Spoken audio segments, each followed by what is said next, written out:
Pemirsa, sebelum melakukan aksi bunuh anak kandungnya yang berinisial Y yang baru berumur 1 tahun dengan memasukkan racun babi ke botol susu serta mengakhiri hidupnya dengan racun yang sama, Nur Sakda juga sempat membakar gudang kopi serta mobil pick-up milik suaminya.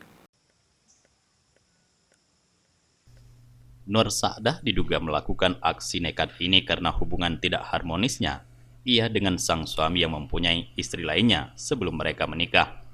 Tak terima kalau suaminya pulang pada istri pertama, serta sering mengancam bunuh diri dan membunuh anak mereka pun terjadi karena kekesalan pada suami yang tidak pulang pada Kamis malam 28 November lalu.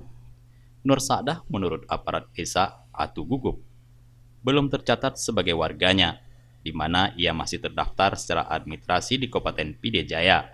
Hanya sang suami Sukirman yang tercatat warga Atu Gugup. Sejumlah warga tidak mengetahui aksi bunuh diri yang dilakukan oleh istri muda Sukirman tersebut.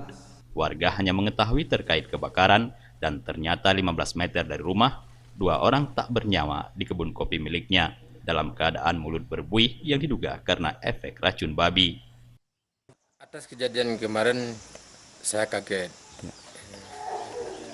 tidak tahu kan ternyata pagi udah saya dengar ada laporan masyarakat yang bahwa gudang terbakar, mobil terbakar. Dan Sukeman itu warga Kampung Tugu, istri pertamanya juga warga Tugu. Dari Aceh Tengah, Tim Liputan Aceh TV melaporkan.